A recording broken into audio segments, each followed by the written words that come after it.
मेरी शादी को 1 महीना हुआ था। मेरे पति मुझे हर दिन ऑफिस जाने से पहले कहते थे, छत पर मत जाओ और अपनी माँ से दूर रहो। मुझे यह जानने की बहुत उत्सुकता थी कि छत पर क्या रहस्य है। मैंने एक बार छत पर जाने की कोशिश की थी, लेकिन मेरी ननद ने मुझे रोक दिया और मेरे पति से कह के घर में झगड़ा करवा दिया। हालांकि एक बार मैं सबकी नज़र बचाकर छत पर गई तो मैंने छत पर कुछ ऐसा देखा कि मेरे पैरों तले जमीन खिसक गई, क्योंकि वहाँ एक मेरा नाम नीता है। मेरी शादी को अभी 1 महीना ही हुआ था। ऑफिस जाने से पहले मेरे पति सुधीर मेरे पास आए और बोले, गलती से भी छत पर मत जाना और मेरी माँ से दूर रहो। मेरे पति हर दिन ऑफिस जाने से पहले मुझे याद दिलाते कि छत पर मत जाना। उसकी वजह से मेरे मन में तरह तरह के सवाल उठते थे, लेकिन मैं ये सोचती थी कि मेरी शादी अभी अभी हुई तो मुझे अपने पति की बात मान लेनी चाहिए। ऐसा सोच के मैं चुप रहती थी। जब मेरे पति सुधीर ऑफिस चले जाते थे तो मेरी ननद जिया भी कॉलेज चली जाती थी। इन दोनों के घर से चले जाने के बाद मेरी सास किसी न किसी बहाने से मेरे पास आती थी, लेकिन मैं अपनी सास से थोड़ा दूर रहती थी, क्योंकि मेरे पति को उनसे उनके पास जाना बिल्कुल पसंद नहीं था। करीब 3 बजे मेरी ननद जिया कॉलेज से आती और तुरंत छत पर चली जाती। वो करीब 1.5 घंटे तक छत पर थी। जब वो नीचे आती तो मेरी सास बहुत गुस्सा करती थी और हमारा घर कभी कभी युद्ध क्षेत्र बन जाता था। पहले तो मैंने सोचा करती थी हमारा घर युद्ध का मैदान हुआ करता था। पहले मुझे लगता था कि जिया कॉलेज से आते ही छत पर चली जाती थी, इसलिए मेरी सास उस पर गुस्सा होती थी। लेकिन अब मेरी शादी को 1 महीना हो गया। अब मुझे समझ आया कि मेरी सास जिया को छत पर जाने से रोकती थी, लेकिन जिया नहीं सुन रही थी। शाम को जब सुधीर ऑफिस से घर आता था, तुरंत जिया के कमरे में चला जाता और दोनों भाई बहन घंटों न जाने क्या बातें करते थे। बाद में वे जिया के कमरे से निकलकर सीधे छत पर जाते और 1.5 घंटे तक खुद भी नीचे नहीं आते थे। मैं अपने कमरे में बैठी रहती थी और ये सब चीज़ें देखती थी। रात को जब सुधीर हमारे कमरे में आए तो मैं गुमसुम बैठी हुई थी। तभी सुधीर मुझ पर हंसने लगे और बोले, आज हमारी खैर नहीं, भगवान बचाइए। उसके व्यवहार से मुझे हंसी आ गई। फिर मैंने हिम्मत करके उनसे कहा, आप मुझे अपने परिवार से क्यों नहीं मिलाते? तुम माँ से बात क्यों नहीं करते? मैं सारा दिन अकेले रहती हूँ। मैं एक ही कमरे में अकेले बैठती रहती हूँ। जब मैं किसी से बात करने के लिए कहती हूँ तो आप मुझे मना कर देते हो, और जब आप ऑफिस से आते हो तो सीधा छत पर चले जाते हो। क्या आप जानते हैं कि उस छत पर खजाना छिपा हुआ है? यह सुनकर सुधीर बहुत गंभीर हो गए और कमरे से बाहर चले गए और रात के खाने के लिए भी घर नहीं आए। जिया मुझसे पूछ रही थी, बहनी सुधीर दादा कहाँ है? अब 11 बज चुके थे, लेकिन सुधीर घर नहीं आया था। जैसे ही जिया मेरे कमरे के पास से गुजरी, मेरी सास तुरंत कमरे में आ गई और मुझसे बोली, तुम्हारी शादी को 1 महीना ही नहीं हुआ और तुम्हारा पति रात को गायब रहने लगा।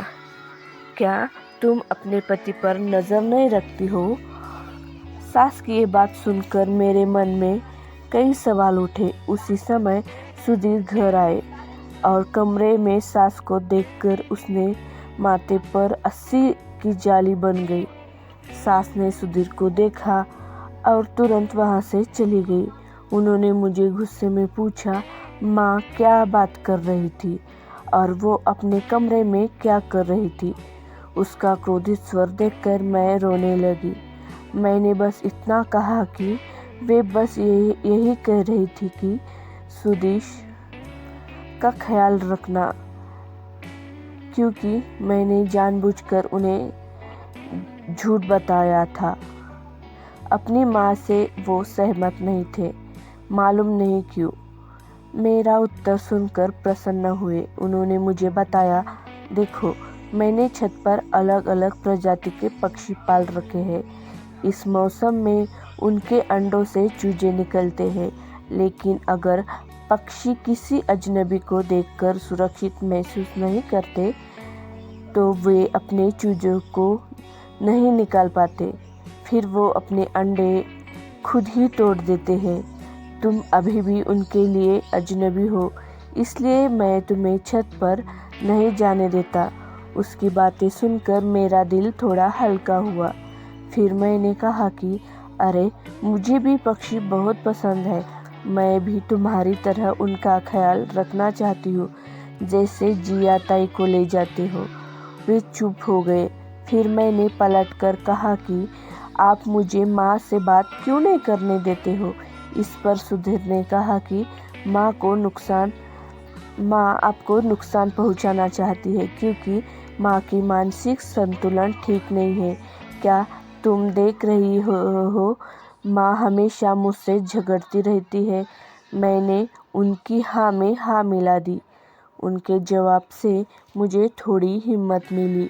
अगले दिन ऑफिस जाते समय हमेशा की तरह सुधीर ने मुझसे कहा कि तुम छत पर मत जाना और माँ से कुछ बात मत करना। मैंने उसे कहा कि लेकिन मैंने फैसला कर लिया था। जब वो दोनों बाहर जाने के बाद मैं अपने सास के पास जाकर बैठूंगी। मैं उनके पास चली गई और मैंने कहा, क्या मैं आपके बालों में तेल लगा दूं? सास ने हाँ में सिर हिलाया। तेल लगाते लगाते वे इधर उधर की बातें करने लगे थे। बाद में मेरी सास ने अचानक मुझसे कहा कि छत पर जाकर साफ सफाई कर दो। मैंने अपनी सास को बताया कि उन्होंने मुझे छत पर जाने से मना कर दिया है। फिर सास ने मुझसे कहा, अब इस घर में हम दोनों हैं, फिर उसे कौन बताएगा? ना तुम बताओगी और ना मैं बताऊंगी। फिर से कैसे पता चलेगा कि तुम छत पर गई हो?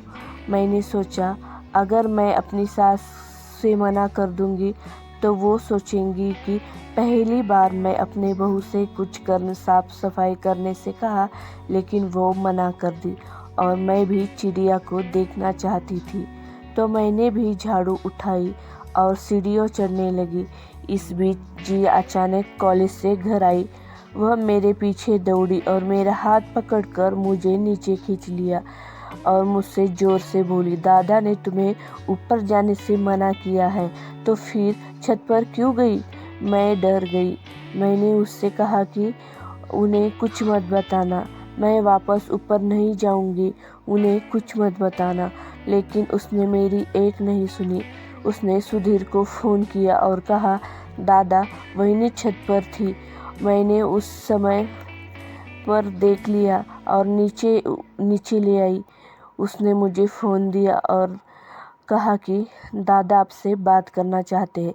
मैं घबरा गई और फ़ोन उठाकर कान से लगा लिया। उन्होंने गुस्से में मुझसे कहा कि मैं तुम्हें पहली और आखिरी गलती के लिए माफ़ करता हूँ। अगर तुमने दोबारा ऐसा करने की कोशिश की तो मैं तुम्हें घर से बाहर निकाल दूँगा। मुझे अपने पति से ऐसी उम्मीद नहीं थी।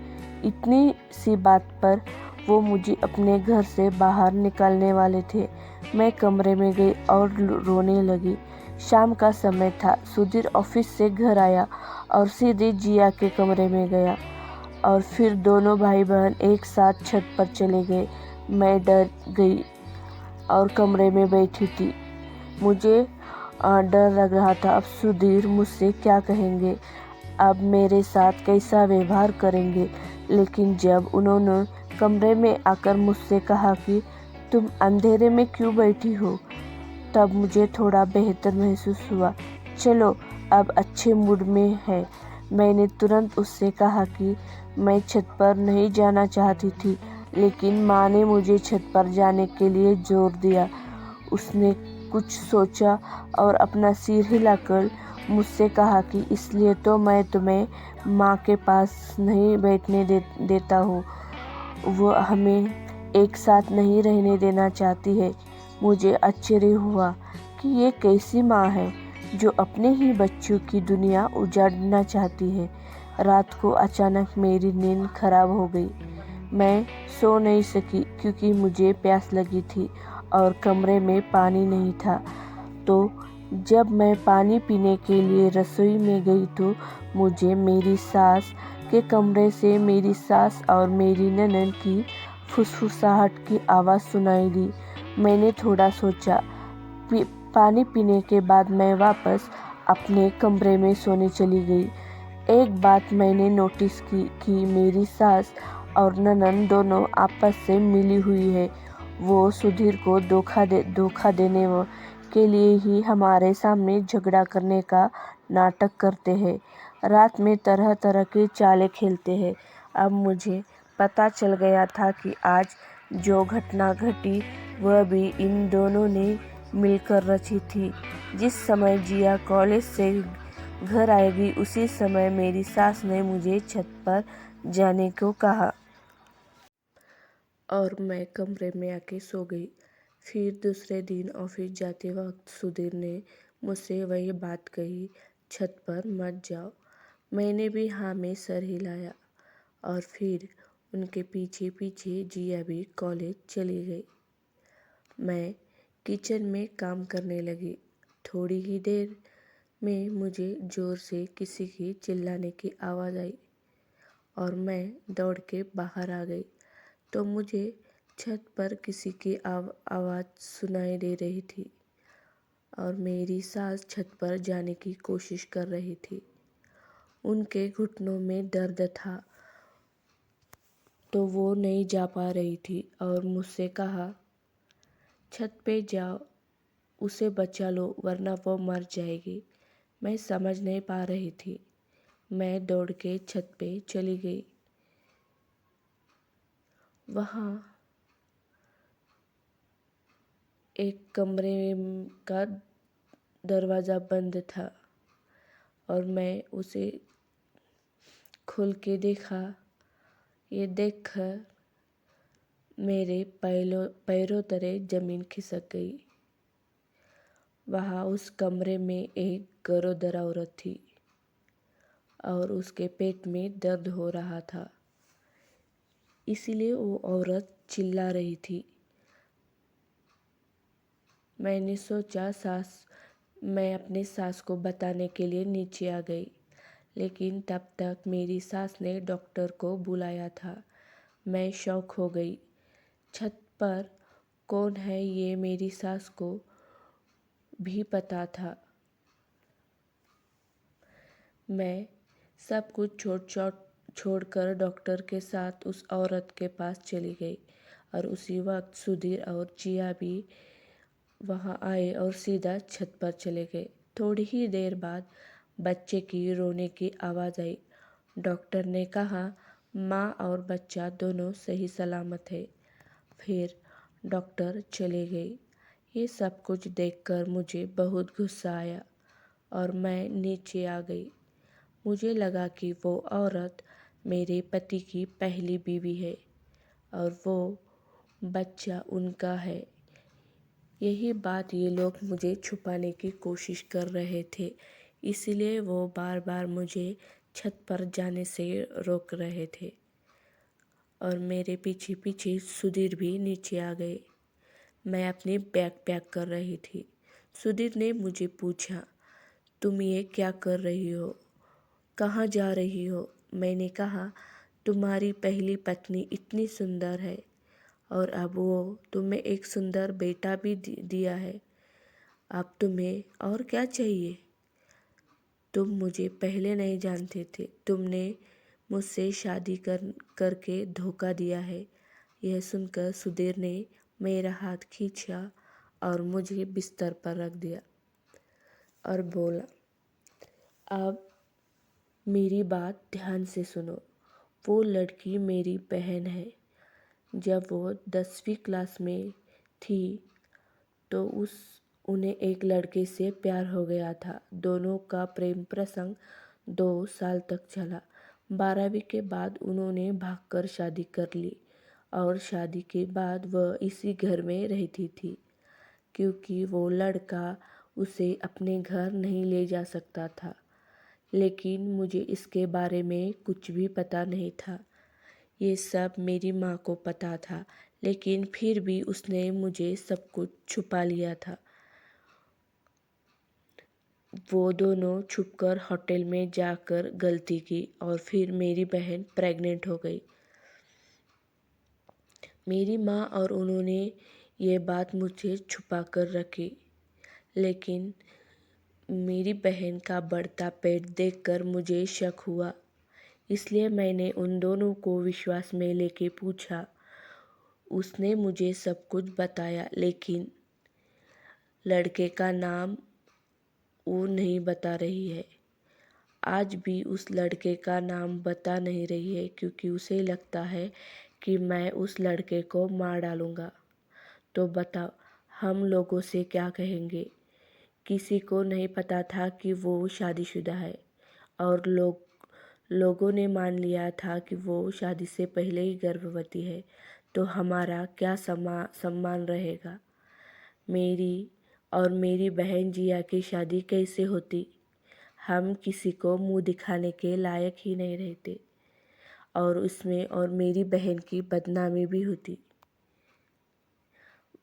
हमने उसके भ्रूण का गर्भपात करने की कोशिश भी की थी, लेकिन ये कानूनी अपराध था और उसकी जान को भी खतरा था, इसलिए हमने उसे छत पर छुपा दिया। लेकिन मेरी माँ को लगता था कि हम दोनों ने उसे सजा के तौर पर छत पे रख दिया। माँ घुटनों के कारण छत पर नहीं चढ़ पाती थी, इसलिए माँ कहती थी कि उसे नीचे ले आओ। तुम इस घर में नहीं थी। मेरी बहन के बारे में क्या सोचती थी और तुम हमें गलत समझ के मुझे छोड़ के चली जाती। लेकिन अब सब कुछ तुम्हारे आँखों के सामने हो रहा है। तो अब तो तुम्हें यकीन आ गया होगा ना? अब क्या? अब भी तुम मुझ पर एक उपकार कर लो। क्या अब उस पर विश्वास करोगी? मुझ पर उसकी दोस्त बनोगी और उससे उसके बच्चे का बाप का नाम पूछोगी? मैंने सोचा और कहा, मैं कोशिश करूँगी। उस दिन से मैं अपनी ननद के साथ रहने लगी। मैं उनके बेटे की देखभाल करने लगी थी। मैं देखना चाहती थी कि वो क्या चाहती है। धीरे धीरे हम दोनों अच्छी दोस्त बन गए। वह मेरे साथ खुलकर बात करने लगी। बात करते करते ही उसने कहा, कितना अच्छा होता अगर इस बच्चे को उस अपने पिता का प्यार मिलता। यह सुनकर उनकी आंखों में आंसू आ गए। उसने अपना मन खोला और बातों बातों में उसने उस लड़के का नाम बता दिया। बोली, मेरी बहन से बहुत बड़ी गलती हो गई। मैंने अनजाने में ये पहाड़ जिंदगी बड़ी गलती कर दी है। मैं 10वीं क्लास में थी और मुझे उस लड़के से प्यार हो गया और 12वीं के बाद हम दोनों भागकर शादी कर ली और फिर बहुत बड़ी गलती कर दी। उसका नाम सूरज है। वो अपने ही गांव में रहता है। जब उसे पता चला कि मैं प्रेग्नेंट हूँ, ये खबर सुनकर वो बहुत डर गया था क्योंकि वो भी कॉलेज में पढ़ रहा था और अपने परिवार से डर रहा था, इसलिए उसने मुझे स्वीकार नहीं किया। वहिनी, दादा को प्लीज़ उसका नाम मत बताइए, वो उसे मार डालेंगे। मैंने उससे कहा, अरे ये कैसा प्यार है। जब जिम्मेदारी लेने का समय आया तो वो लड़का भाग गया। आप चिंता न करो, मैं तुम्हारे दादा को नहीं बताऊंगी और मैं तुम्हारे दादा को अच्छे से समझाऊंगी, वो सूरज को नहीं मारेंगे।